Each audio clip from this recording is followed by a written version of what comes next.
Good evening, everyone, and welcome to From Memory to Misinformation, Confronting Holocaust Denial in the Digital Age. My name is Chris Simpson, Programs Lead at Friends of Simon Wiesenthal Center. Thank you for joining us during Holocaust Education Week for what promises to be a powerful and timely conversation. In recent years, we've seen how quickly misinformation can spread online and how dangerous it becomes when it distorts history, fuels antisemitism, and erodes the truth of the Holocaust. These challenges make tonight's discussion not only important, but urgent. We're joined by two remarkable speakers, Willie Handler, author, Holocaust educator, and child of Holocaust survivors, who brings both personal and historical insight into into why denial continues to persist. And Liz Moore, a human rights educator whose journey from former white supremacist to human rights advocate offers a powerful perspective on how hate and misinformation take root and how they can be countered. After the conversation, there will be time for your questions, the audience, so please feel free to share them in the chat as we go. The session is being recorded and will be uploaded to our YouTube channel so folks who are unable to attend today can watch at a later date. Thank you again, everyone, for being a part of this evening and for your commitment to remembering, learning, and standing up against denial and hate. So, without further ado, my first question of the evening for both Willie and Liz is, what brings you both here today? Well, as you mentioned already, my parents are Holocaust survivors. I grew up literally with the shadow of the Holocaust following me around much of my life. And um, About a year ago, I released a memoir. Actually, not about a year ago, it was a year ago this week. I released a memoir where I told my family story as well as the impact that my parents had on me. And part of the reason that I did that was I feel an obligation to keep those stories alive, and in particular the memory of family members who did not make it through to the Holocaust, so that they would not be forgotten as well.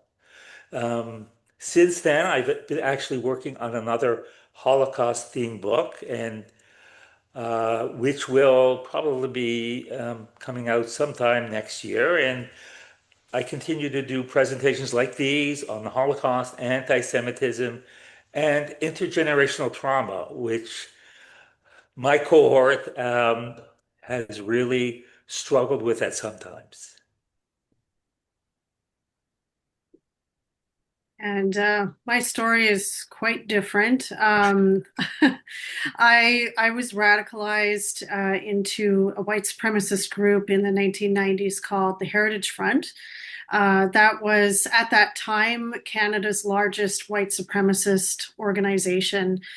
I feel very fortunate that I was able to get myself out of that and de-radicalize in my early 20s. And the original Holocaust Education Center in Toronto played a substantial role for me emotionally, as far as just really recognizing like what hate means. Like when you embrace hate, I thought for a long time that I was better than all these other people, and I had so many crazy ideas.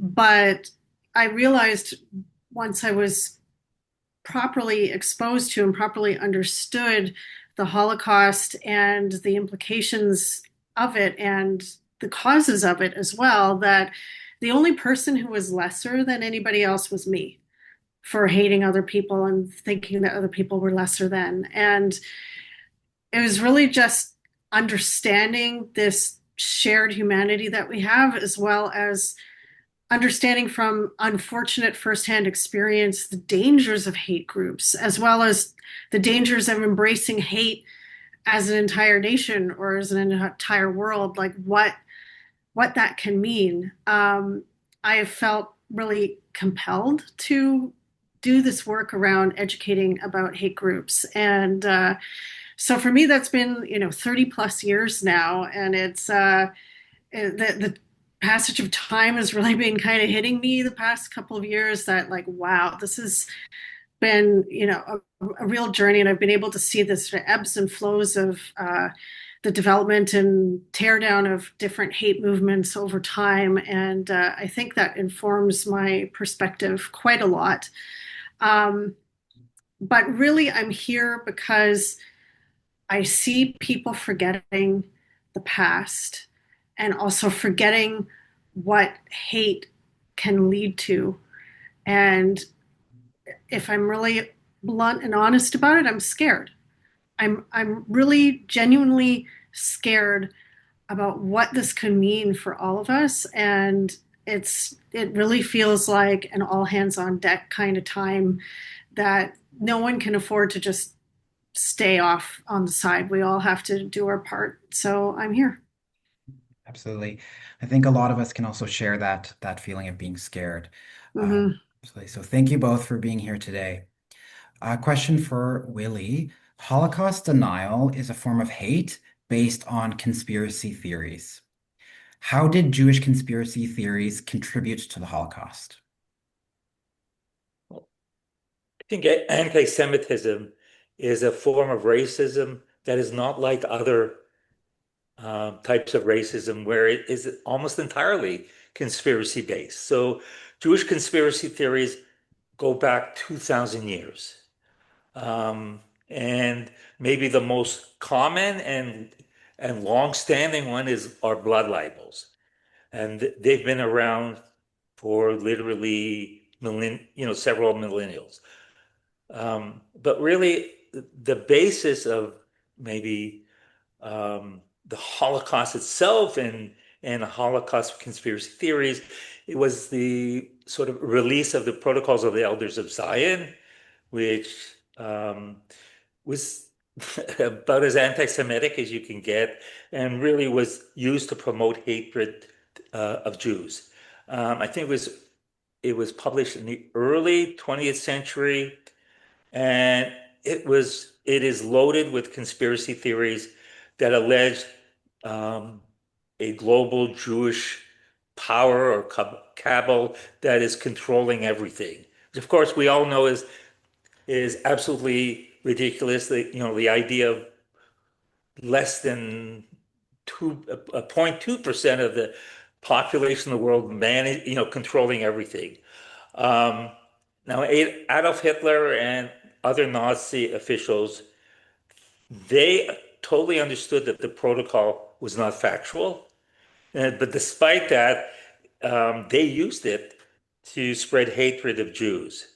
They blamed the Jews for causing World War I and Germany's defeat. And they also blamed Jews for the economic woes. So that's those in itself are total lies and conspiracies. And and most Germans never read the protocols. So it's not like they were familiar with it, but they were exposed to relentless Nazi propaganda and started buying in. Mhm. Absolutely. And following up on that, a question for Liz. General Eisenhower, while visiting the Ordorf concentration camp in 1945, insisted on documenting what he observed there. He did so to address people in the future who might question if the Holocaust happened. How did Holocaust denial begin despite these efforts to prevent it? So, as I said in the introduction, I've been doing this work for over 30 years now. And this is the first time I've ever been asked that question. And it really gave me pause to think because I've been doing this work countering Holocaust denial, but I've, aside from just, an overall understanding, have not really delved into it. So it was actually really educational for me as well to prepare for this question. And I think it's important to understand, just before I get into it, that there's both Holocaust denial, like the outright denial of, there was no policy, there were no camps, so like that level of denial, and there's also Holocaust distortion, which is in many ways more insidious because it can be as I don't want to use the word minor because that is obviously not appropriate here, but to try to make the the infractions feel smaller and feel less difficult to take in. So saying things like, well, they say that X number of people died at this camp, but what if it was really this number instead? Or, well, what if this camp wasn't really as bad as they said it was because of this reason or that reason? And it really becomes can become confusing for people, and it can end up becoming a funnel to full out denial. So you have like these two things that are kind of interplaying with each other. um, and I really expected when I did my research to find that Holocaust denial started, in the 50s or the 60s, where there was a little bit of distance and people were starting to ask questions, and the media wasn't as all encompassing, for better or for worse, as it is today. But I realized that the Holocaust and the denial of it actually coincided with the Holocaust itself, that you had for example, in 1943, you had Himmler giving a speech at Posen saying that, this mass murder will be an unnamed and never to be named page of glory. Um, and that they were trying to keep everything tamped down as much as they could. They were, of course, lying to the victims, saying that, well, we're just resettling you, or you're just going to have a shower. And, they weren't even being honest right up, in some cases, until the moment of death. People didn't know what was happening to them. So you had like lies built on lies built on lies already baked into all of this.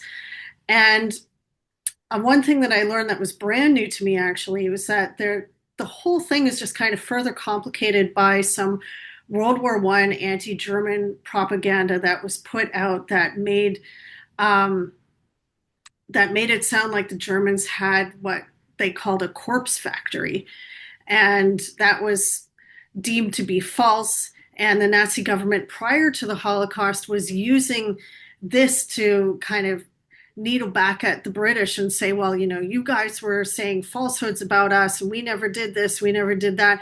And so the confusion about what was possible and what could happen was already present before it actually happened. Um, so I guess it's not a surprise then that some people anyway who are prone to anti-Semitism or German nationalism and things like that would start asking questions very early after the war. And from what I could find anyway, the first book about that could be said was Holocaust denial was put out by a French art critic, and it was called Nuremberg or the Promised Land. And it just spread from there over geography and over time until, unfortunately, we have the mess we have today. Mhm. And there, following up on that question, there is so much documentation about the Holocaust now, including several trials where the Holocaust was the central issue. Why hasn't all this evidence made a difference? Well, Holocaust denial is just another form of anti-Semitism. And the only reason someone is going to deny the Holocaust is to foster anti-Semitism. And so, yes, the Holocaust is so well documented. So anybody who disbelieves it, they have to be coming in with some sort of preconceived notion, which is they have no intent on acknowledging all the factual information. So the audience often are other anti-Semites who are looking maybe to have their own feelings confirmed, or people who might not be overt anti-Semitic, but somehow are discomfort, uncomfortable with the idea of Jews being victim. And I think, uh, for me, I think a lot of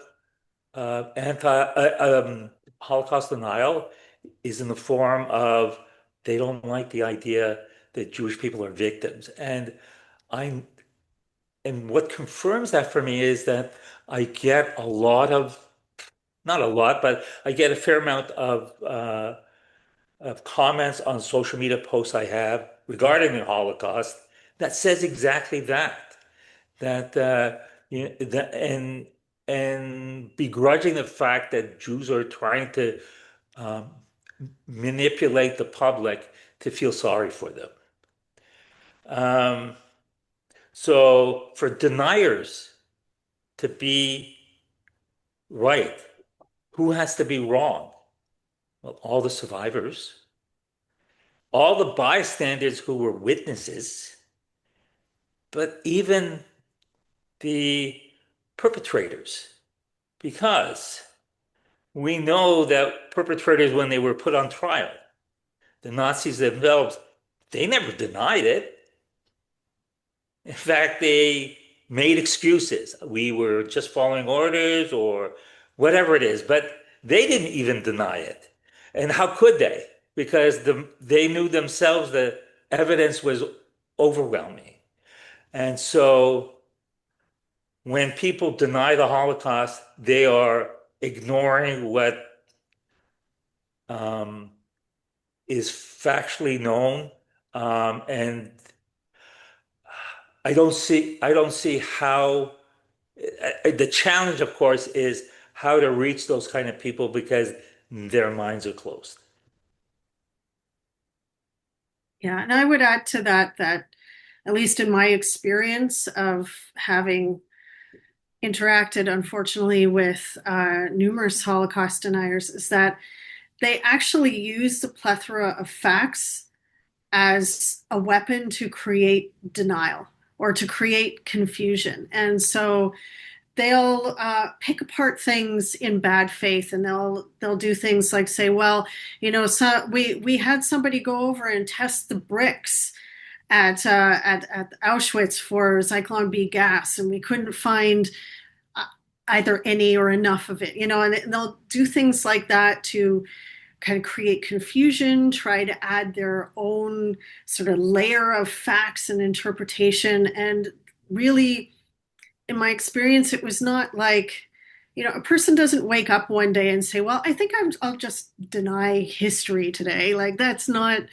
that would not be plausible. But they try to create like little cracks, like little cracks of doubt, little, you know, places where they can like get their hooks in, and they can say, well, if you're not sure about this, well, what if I showed you these aerial maps that we've determined that there were concert halls and things like that in the concentration camps, and like just astonishing things that personally I can't believe that I fell for. But it was especially as a young person who didn't have a lot of critical thinking skills or access to the information that we have today. It was very confusing. And I was like, well, okay, maybe. And they just kind of build it up from there. Um, and they also use, you mentioned the court cases. They will try to like sort of spin the court cases around, and they'll say, well, the courts were biased. And they'll actually use the pre-existing anti-Jewish conspiracy theories that existed as kind of building blocks for extremism and Holocaust denial. And they'll say things like, well, we all know who controls the media, so you're not going to find out our side. You know who controls the courts. And if you're already anti-Semitic, if you're already sympathetic to their views, it doesn't feel like that big of a leap to say, well, oh, the courts were fixed. This isn't really the truth. And it just becomes, one big echo chamber. So very recently, Canada had its first ever jail conviction of Holocaust denial. Friends of Simon Wiesenthal Center actually participated in producing a community impact statement to the courts during that conviction. What impact will that case have? That's a really good question. And, Willie and I were talking about that earlier today, just trying to decide what it means. And I mean, it's still very early days. So, the full impact will unfold in time. But I do think it sends a very important message, even if it's primarily symbolic, that Canada will not tolerate Holocaust denial. It will not tolerate anti-Semitism, will not tolerate the promotion of hatred. And we cannot downplay that that is important. And, you can look back over time that there have been cases that have caught the public's attention. Things like back in 2019, there was Your Ward News that was the creators of that uh, were found guilty of promoting hatred against Jews and women. And, of course, there's the Keegstra trial and things like that. You get these like legal touchstones that people will look to and, have like hopefully some understanding of what this means to them if they decide to promote this kind of material, and also what it means if they're potentially a victim of this kind of hate, that, there are legal avenues there to support you. Um, but I think, and I know Willie is going to talk about this, so I won't get into it too much, that, there are limitations as to what the courts can do. And I'm not a legal expert. I want to make that clear in this, but I know on the horizon we have Bill C9, the Combating Hate Act, that's in third reading in the House of Commons now, that I'm hoping that that as a tool will provide more clarity, like actually defining from a legal perspective, what is hate? What is a hateful act? Streamlining the ability of the police and the Crown to lay hate crimes charges. There are a lot of really important elements in that bill that could help support communities better. At least that's the hope. Um, I feel, for one thing, I feel that if we have to rely on the courts to identify and what hate is, we failed as a society. Um, that prosecution is not an effective tool for controlling the spread of hate. I'm pleased that we have laws regarding hate. I'm pleased that they did a prosecution, but a conviction requires a lot of resources. And when are we going to see another one? Um, it might be a long time. And so it's not, I don't see it as a preventative measure.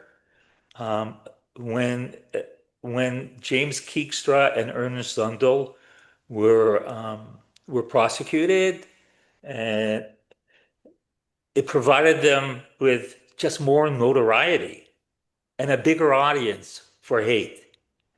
And did it prevent other people from doing it? No. It's grown. It's grown since those times. And so the courts are not the ideal way of managing hate. The last 4 years, we've seen anti-Semitic demonstrations and attacks against the Jewish community in public spaces, and nothing is done, despite the fact that we actually have laws. So enforcement is a big part of this. And so to me, um, a random case that ends up in court and actually puts somebody in jail, are we just creating a martyr, or are we actually doing something about hate? Now, shifting my questions to the digital aspect of this program. For you, Liz, how has the digital age made Holocaust denial worse? You know, again, preparing for tonight reminded me of just a time when I was just out for a walk in the early days of social media and the early days of the internet being something that people had access to in their homes.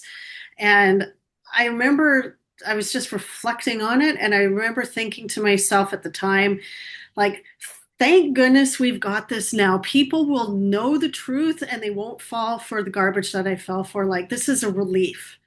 This is a relief that we have all of this. And I couldn't have been more wrong, unfortunately, about how things have progressed since then. And, I feel like so many of these digital and online tools are such a double-edged sword because we have tools like that we're using tonight that make events like this possible, that make community building possible for people who can't get out of their house or lived in geographically different regions. Like there are so many positive things that we can say about how technology has developed, and there are also so many negative things we can say, and it's unfortunately created a perfect storm kind of environment for people who want to, either as professional propagandists or as just garden variety anti-Semites who just spend way too much time on their computers.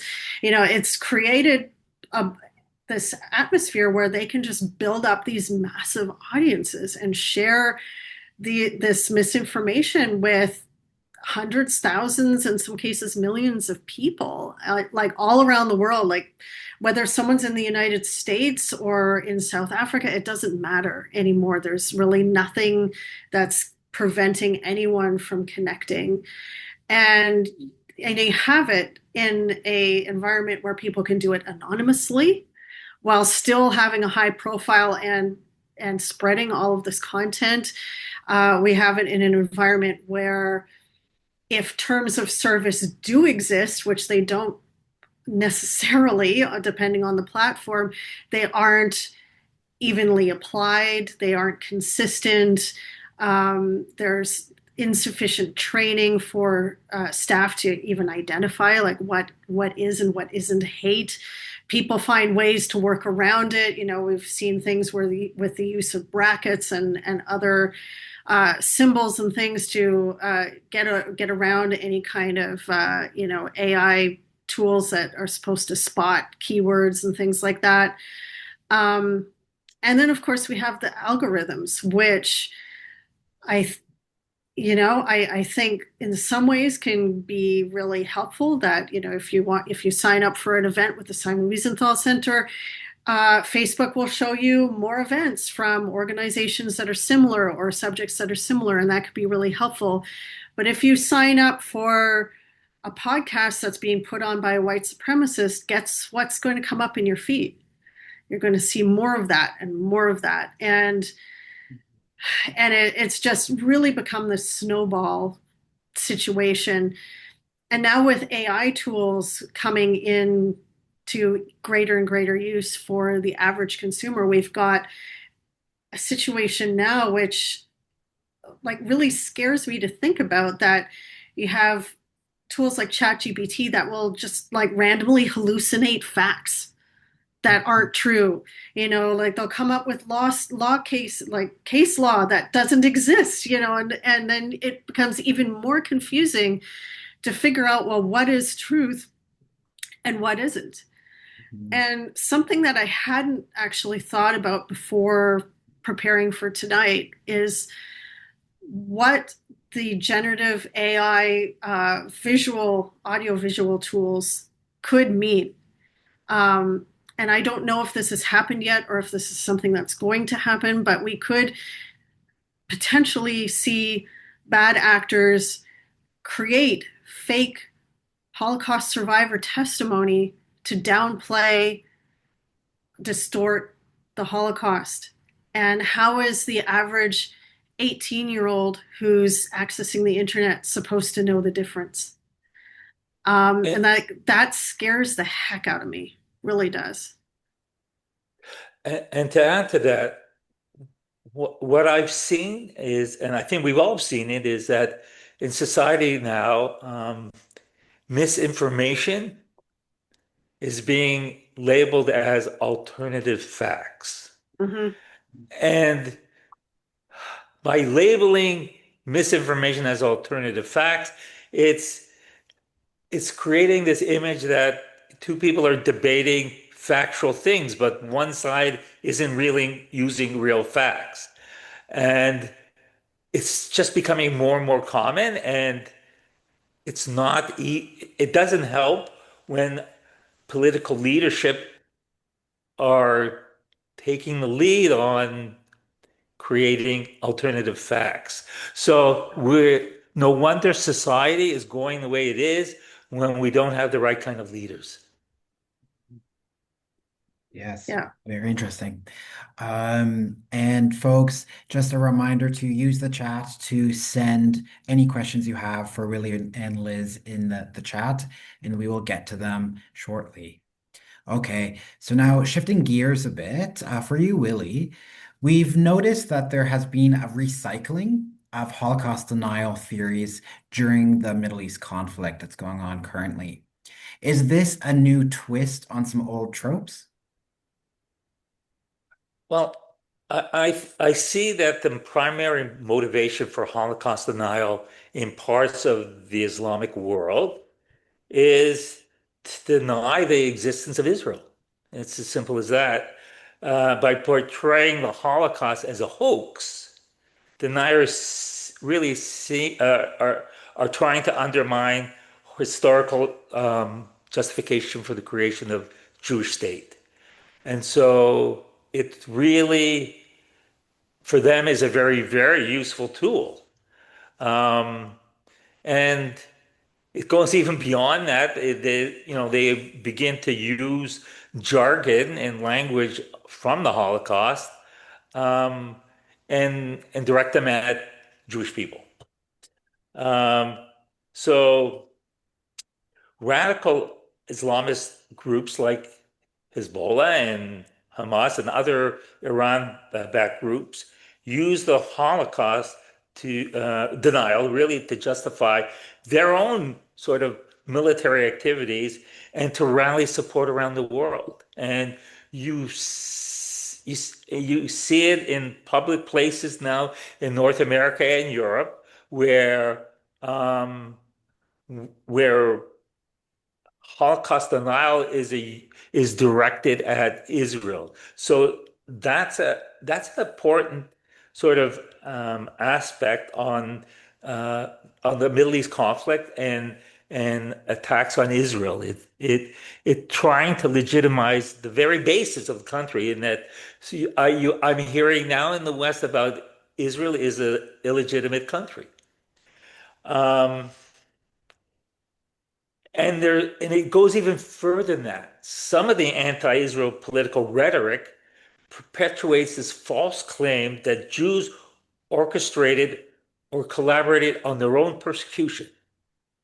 So, and maybe the best example I have is that the Palestinian Authority president, Mohammed Abbas, his doctoral thesis was he alleged that there was a Zionist Nazi collaboration regarding the Second World War, and the deal was for the Zionists that they would end up with their own state. And so, yeah, it's a useful tool, and what it does, what it does is it spreads not just in the Islamist world, but we can see it now. It's spreading around globally, and it's an attempt to isolate the state of Israel. So we talked about the historical underpinnings of Holocaust denial. We talked about the digital age and contemporary manifestations of Holocaust denial. Now let's shift gears and have a more positive tune to this. So it doesn't really seem like there's much being done to counter Holocaust denial or that it's not working. What can we do to fix the problem? And this is directed to both of you. Well, clearly, Holocaust education needs to be strengthened. I see. I feel there's many ways that can be done. First thing, Holocaust is taught as history, and I'm not sure even that's the right approach to doing it because the Holocaust was created by a breakdown in society where people turned against each other, and so first thing it needs to be taught in the right way, and um, but I see a number of things that can be done. Students need to be encouraged to use primary sources of material, and that includes survivor testimony, Nazi documents, um, real photographs, not AI photographs. And we need to help young people develop critical thinking skills so that they can differentiate between historical facts and misinformation. Educators need to address Holocaust denial head on by explaining its roots and its motivation. So that should be part of it as well. And because you need to build within students resilience against these alternative narratives. Digital platforms play a major role in spreading Holocaust denial. It's important to get their cooperation to mitigate its reach. They can moderate content and ban any form of denial if they want to. And what my experience is, it's sort of a weak effort at best.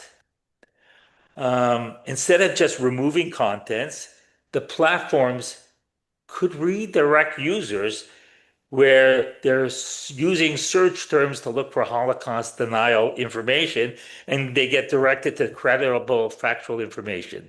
It sounds a little wild, but why not? And governments can do more. So you need to have a legal and political framework uh, to condemn denial and protect historical memory, and also to provide enough educational facilities, programs, and resources. It's not just for Holocaust denial, but just just with respect to misinformation as a whole. And the other thing is you never debate a denier. They're looking for a platform to legitimize their falsehoods. So engaging in a public debate gives the anti-Semitic lies attention and potentially some legitimacy. And then finally, the best way to expose the agenda of hate um, is to use factual information all the time. And I know I get asked all the time, where is your proof? Where's your evidence? And I always have some handy. And I would add to that that we really need to have a multi-pronged approach. I've seen this a lot over the years that people will get attached to one method. You know, people will say, "Well, we have to demonstrate. You know, we have to go out and have demonstrations, or we have to rely on the courts. That is the way." And unfortunately, it's not a one step solution. If there was a one step solution, we wouldn't be having this conversation. So we need to make sure that we're providing our personal support as well as just general effort to a variety of different things that does include laws, that does include holding social media platforms and AI tool creators accountable for how people are using their tools to create and disseminate hateful information. Um, we need to promote education for the educators.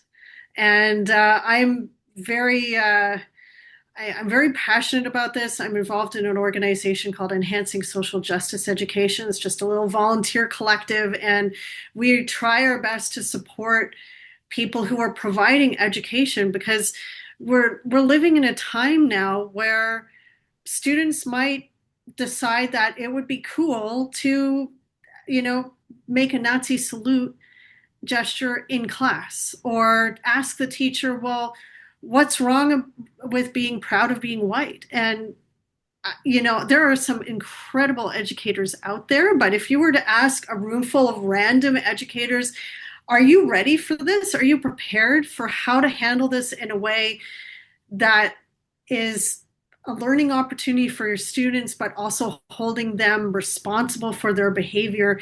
That's that like a lot of educators are not at that level yet. So there's a lot of work to be done there.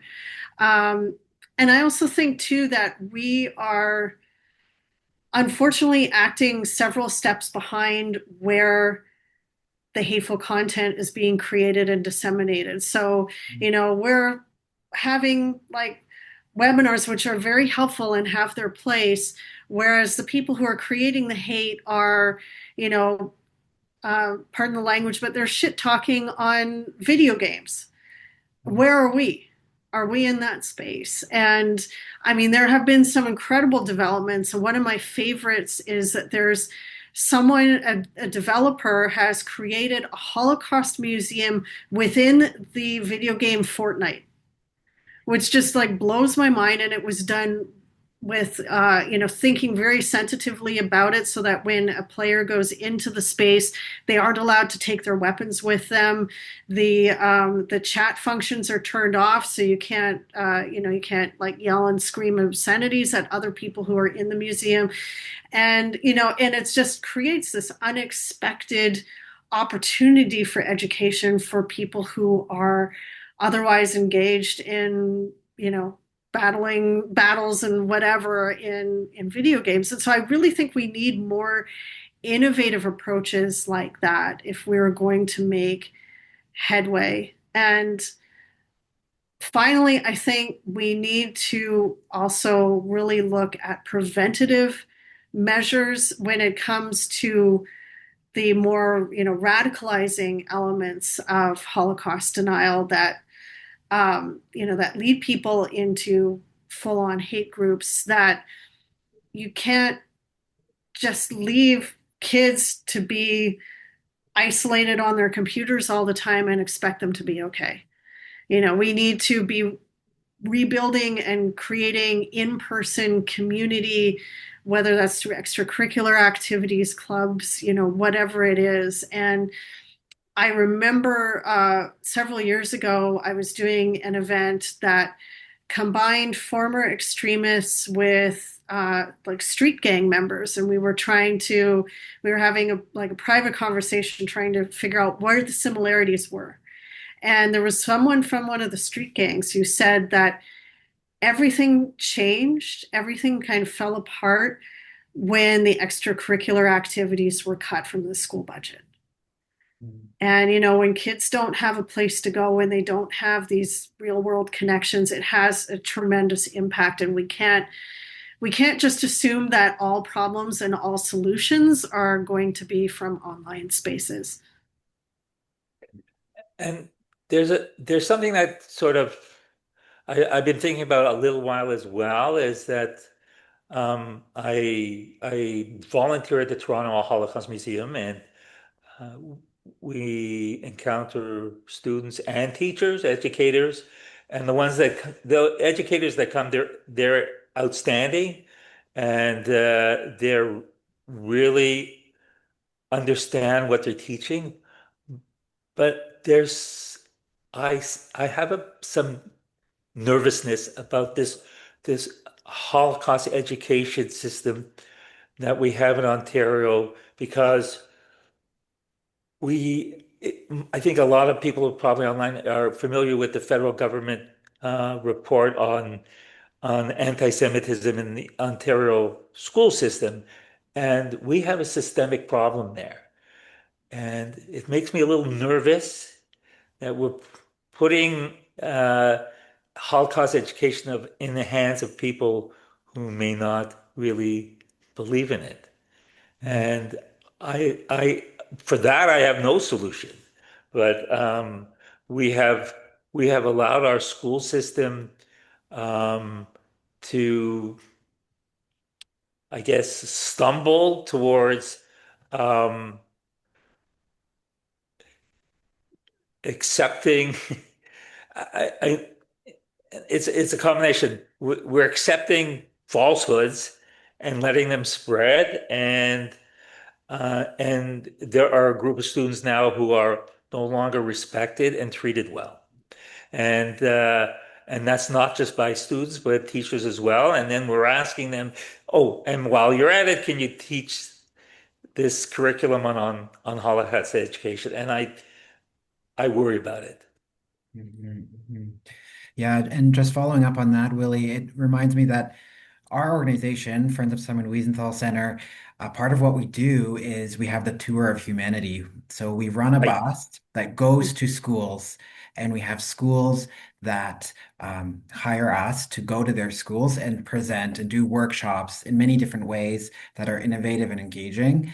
So we're getting a lot of teachers who do not feel comfortable talking about the Holocaust anymore. Hence why we offer these programs, right? Yeah, So and yeah. I see that as an important aspect because Holocaust is such a complex thing, and we can't expect every educator to really be able to handle this topic. And there are a lot of people out in our community that can lend support. Mhm. Absolutely. Okay, thank you both for answering my questions. Now we're shifting to talk to answer some questions from the audience. So our first question from Jessica, she says, "I would love to hear your thoughts about what the dwindling number of survivors will mean for both Holocaust deniers and advocates against denial." Well, I think that organizations have been not just thinking about it, but planning around this for quite a while. Um, that's the reason why there are um, there are survivor testimonies that have been recorded, and there are thousands, and there are thousands and thousands, probably about 25,000 memoirs from Holocaust survivors. There are documentaries um, on the topic. So there is enough out there. That's my feeling, and not only that, I've I've been preaching this for a number of years. As the survivor community dwindles, the children of survivors, the 2G descendants, are many of them are more than capable of telling their parents' story, and in some cases, they can do a better job than their parents could have. And so and I know in the US that my colleagues, the other descendants that my network attends, and many of them are doing a lot of work around education. Um, in Canada, tend to see more um, reliance on survivors still, but in the US, they're using 2G descendants now, not exclusively, but probably more than they're using survivors. And so there, at the end of the day, there's a lot of factual material that already exists and continue to be exist. It's in audio form, written form. It's in all kinds of. It's it's a matter of using it properly. Yeah, I would agree with that. And I think that the stories of descendants are important now, and they're going to be more important as time goes on because the I think I think people need to really grasp that trauma just doesn't stop with the person who experienced it. It is something that has a ripple effect through families, through time and space, and only the people who are descendants will have that perspective and be able to share. Well, what does this mean that my father or my grandfather or my great grandfather went through this experience?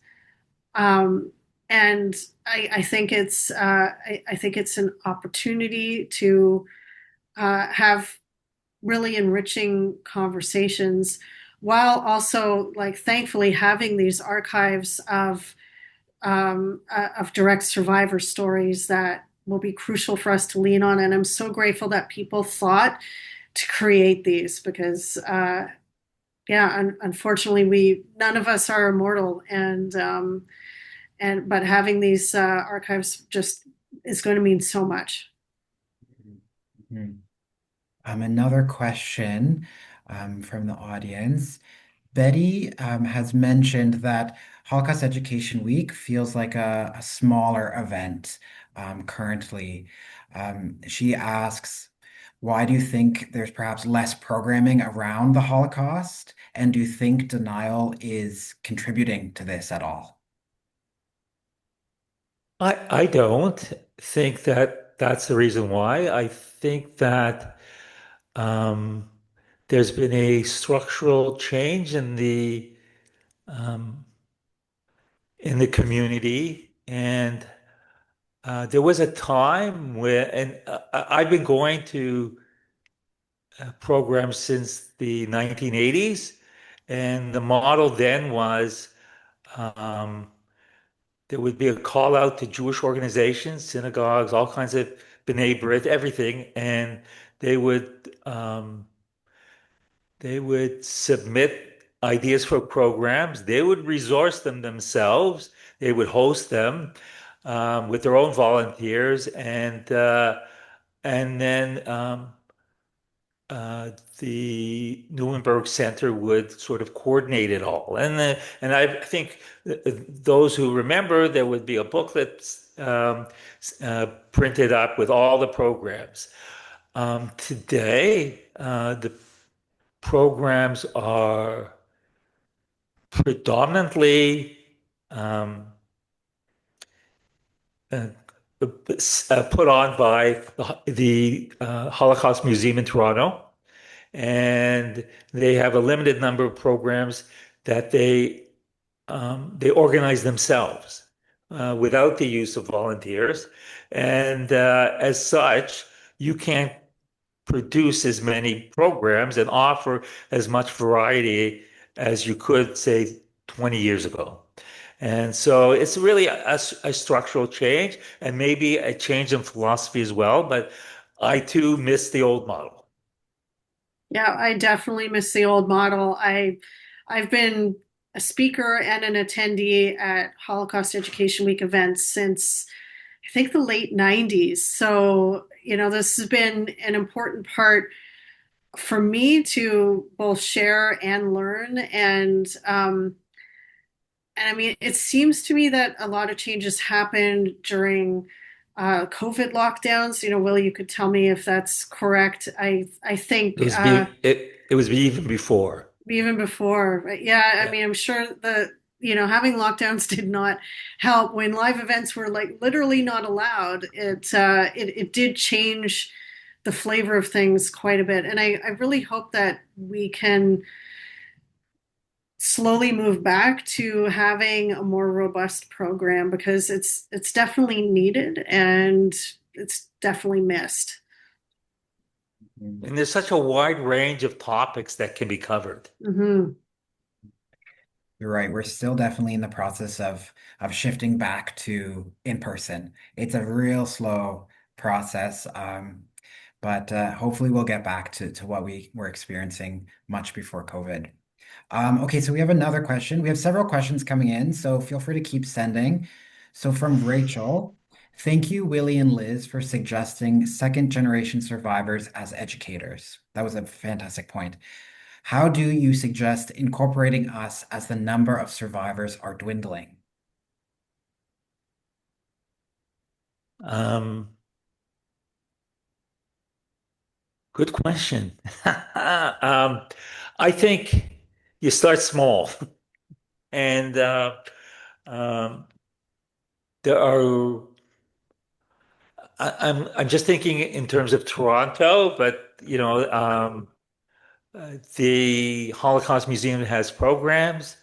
Um, maybe it's as simple as this.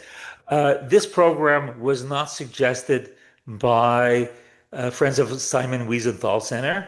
It was suggested by Liz and I. And so maybe the best way to get involved is if you have an idea to approach organizations like Wiesenthal and the Holocaust Museum and others who offer these kind of programs and suggest it and um, approach churches and synagogues and other religious organizations. And there are, many of them are very interested in speakers and take it from there. As far as the school systems, well, that probably becomes a little bit more challenging. I know that a lot of uh, my 2G colleagues in the US are speaking in schools. I'm not aware of any 2Gs that are doing so here, but I'm sure there must be some. Um, but again, that can also be done by the Simon Wiesenthal Center as well. Yeah, and I would add too, just from the perspective of sharing things that are very personal, like family trauma, that don't if it feels uncomfortable for you, if it feels like unsafe, if it's causing a lot of stress, you can definitely make decisions and have boundaries about what you will do and what you won't do. And that has to be entirely your decision. That I've seen it a lot over the years that people will feel like I have to speak at all the things. I have to say all of the, all the words. And some days we just can't do that. And it's okay to show up in whatever form you can at that point in time. And I definitely want to echo what Willie said about, come forward with ideas, because your perspective is unique and you will see needs that the museum and other organizations might not see. And so I think it's just really valuable to, whether it's by yourself or with a small group of people, to to pitch these organizations and say, like, we really would like to do this, and can you help us make that happen? And I really think, we don't have to sit around, whether, as myself as an ally or as people who are 2G or 3G, we don't have to sit and wait to be incorporated. We can create things ourselves. Absolutely. And there's this perception that Holocaust education is overly reliant on survivors. Um, they're a good resource for um, connecting with students, perhaps, and explaining what they experienced, but it's not the only way to reach them.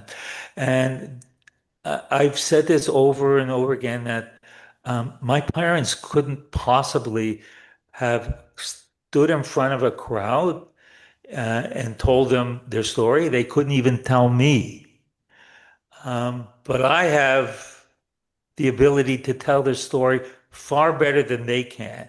And so there are powerful resources in the 2G and 3G community, and who will, who can have as much of an impact probably as the survivors did. And I think people need to understand that because I hear so much about what are we going to do when the survivors are all gone. And again, that process is already happening. Absolutely. And it works. Like Willie said, both Willie and Liz approached me, and I said absolutely. A lot of Jewish orgs are quite small, and there's only a few of us. So taking that initiative, it works. There's results there. Also, we are running out of time, so unfortunately, I can't get to everyone's questions. I'm so sorry about that. But Helen does propose another idea related to this topic: help parents educate their children about the Holocaust. So many parents are completely bewildered as to how to talk about the Holocaust. So we're educating educators. Also, let's educate parents. That's a great point. Hmm. Okay, so as I said, we are running out of time. I'm going to end this program on one final question for both Willie and Liz. Despite all the challenges with Holocaust denial, what gives each of you hope in this fight against denial and hate? I, Do you want to Willie, do go you want first, Liz? to? Sure. I mean, we have to hang on to hope. Willie and I were talking about this afternoon, actually, and that if we don't have hope, well, what do we have? Um, and I think I feel hopeful in that we have seen a lot of people become allies who weren't allies before October 7th. We have seen a lot of people showing concern about the spread of online hate, whether it's directed against the Jewish community or other communities. There are conversations happening that weren't happening before, and we have technological innovations that weren't available to us even 5 years ago. So I am hopeful that this too shall pass, and that uh, we will get out in front of this at some point in time. I wish I could say this is exactly the steps A, B, and C that we need to take to get there. I do not know that yet, but I'm here to be curious and to find out. Um, first thing that Liz is an incredible example of someone who started off down the wrong path and turned back and so to speak saw the light. Um, and I have a great respect for her because she was able to do that. It's probably a very difficult thing to admit that you were so wrong about things and fix them. So kudos to her. My hope is I will continue to speak on all these topics: anti-Semitism, Holocaust, intergenerational trauma, to support my community. But my hope is that I reach people who don't know, don't understand, are confused, and be able to straighten them out. And every person that I am able to reach, um, that's a win. And my hope is that I will just accumulate wins as the years go on. And there's a few comments that we're getting that I think is important just to say. Heather says there are some of us, not children or grandchildren of survivors, but who are empathetic enough and have enough knowledge to also speak of the Holocaust. Absolutely, it takes a community. We all can be involved in this form of education and advocacy. Absolutely. Hmm. Ted suggests one way of teaching against hate should be systemic, so young people can learn the skill of tolerance and learn the skill of not hating.